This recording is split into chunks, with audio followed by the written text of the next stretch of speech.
I'm Aaron Walter, and I'm going to give you a quick tour of my garden. This is my aquaponics system. Aquaponics is plants and fish working together to kind of take care of each other. So the fish that live in this tank and then a tank over here that I'll show you, they produce waste, ammonia, as you know animals do, and there are bacteria that turn that into the ammonia from nitrites to nitrates, which then the plants can consume. And this is the grow bed where I have, these are strawberries, and you know there's some garlic chives and lettuce and various species, some herbs and lots of jalapeno peppers, some kale and lettuce and things getting started because it's springtime. And this is just gravel, and you can see that they're growing in water. So the water just pours in, it pumps in from that spot over there, goes into the bed, and then it drains back down over here into this thing, which is the sump tank.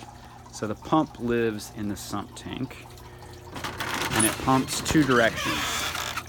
So we got some goldfish in here, and those goldfish live in here mainly to prevent mosquito larvae from hatching and growing in here. So they will eat all of that and make sure that we don't have a mosquito factory.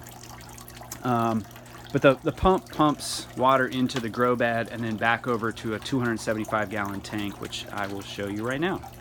Kind of interesting, this is basically built like a drawbridge, so this will stay up because there's a counterweight and some pulleys, and you just lightly let it go and it goes down, so no one breaks their fingers. Heavy lid.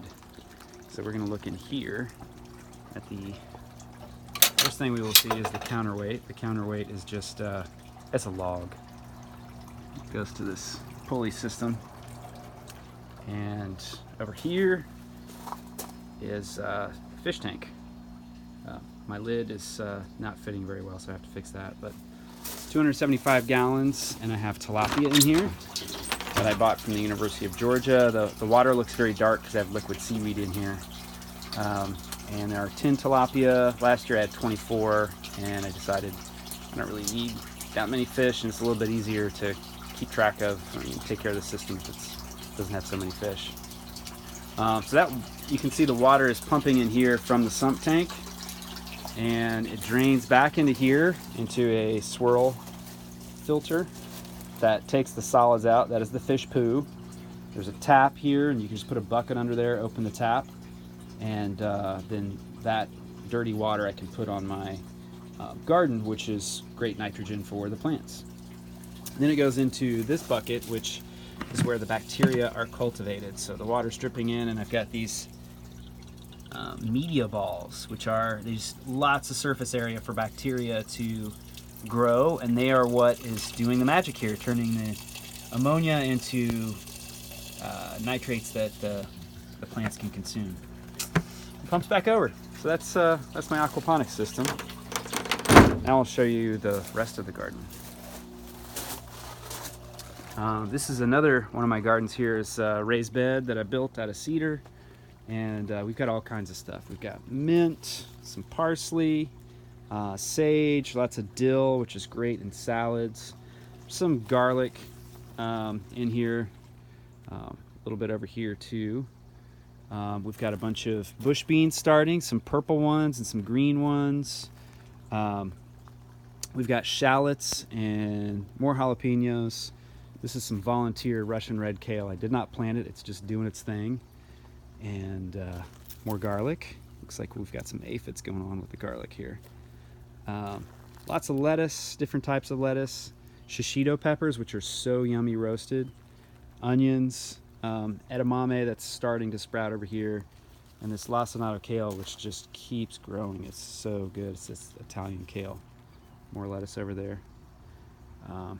So this is, you know, we grow all kinds of stuff here, and we've got these hoops, so I can grow stuff in the winter. It kind of turns into a mini greenhouse, and that's just electrical conduit that I've bent with a special bending tool, and we can grow year-round in this raised bed.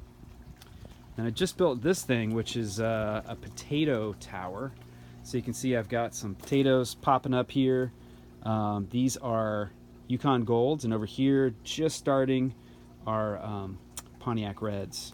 And so this is basically, it's modular. So it's cedar, and these just pop out. And so with potatoes, what happens is you plant them in the ground, and as they start to pop up and flower, then you cover them again with dirt or even hay, and you keep mounding it up taller and taller. And I've built a whole bunch of these modules so this thing will get really tall. And with each layer, they'll create a new layer of potatoes. So we should have, you know, probably 30, 40 pounds of potatoes that come from this one small footprint tower. Now we'll go look over here in a different microclimate. On the way, we've got olive tree, there's a pomegranate tree back here, and we've got some blueberries that are just getting started here. The kids keep eating the blueberries too soon. So we're going into this shady place, and you can't tell from the video, but it's probably 5-6 degrees cooler in here. It's a lot cooler. And we've got some peacock fern, and peacock fern produces fiddleheads that are edible. So this is what a fiddlehead looks like, and you can see why they call it a fiddlehead, because the top of a fiddle kind of has this curly thing. And they've got a nutty flavor. You can just pick them and put them on your salads, and they're really yummy. And over here I've got my mushroom logs. So shiitakes, these are all shiitakes. You just drill holes, and then you put these dowels in there that are inoculated with shiitake spawn, and pound those in, and then paint them over with beeswax, which is what all the white spots are, and that helps prevent other fungi from colonizing those spots. We've got some over here that are past their prime, some that worked out, some that didn't. We got 3-4 pounds of shiitakes off of these a couple months ago.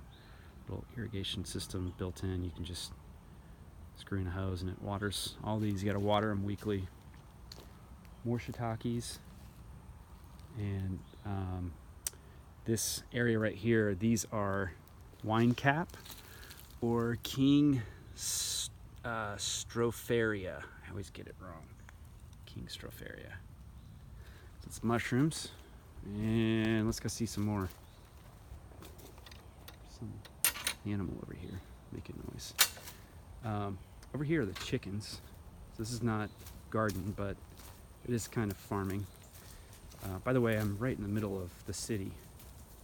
So we've kind of made a farm in the middle of the city. We're close to stores and restaurants, and got 9 chickens of various types. Chickens like that one back there is an Oricana that produces, they call them an Easter egger, so their eggs are kind of bluish green. This is a leghorn. This is a light Brahmin and barred rock and various other types. That's where we got our chickens. We got some hanging out in the back. And over here is the back garden.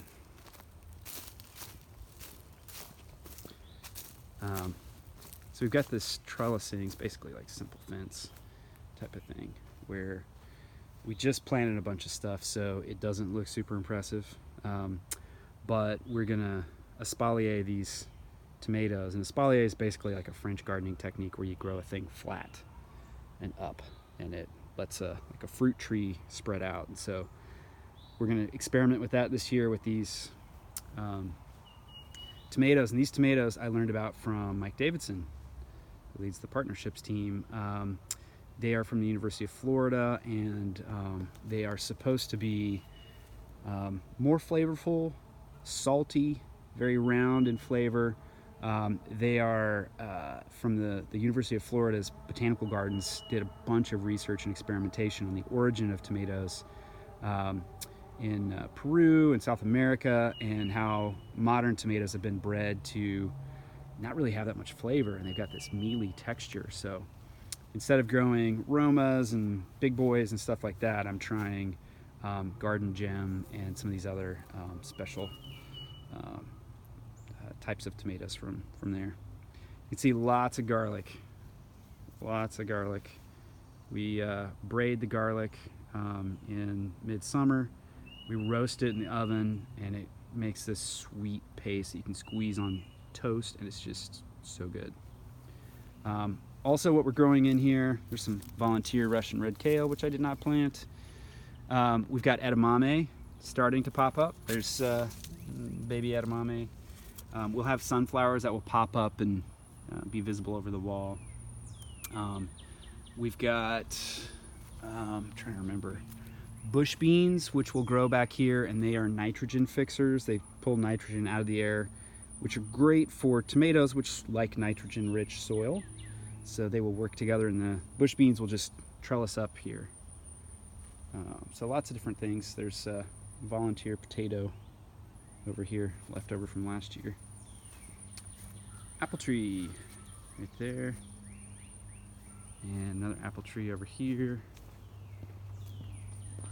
Lots more garlic. And we've got some more tomatoes. And cucumbers getting started, ready to get trellising.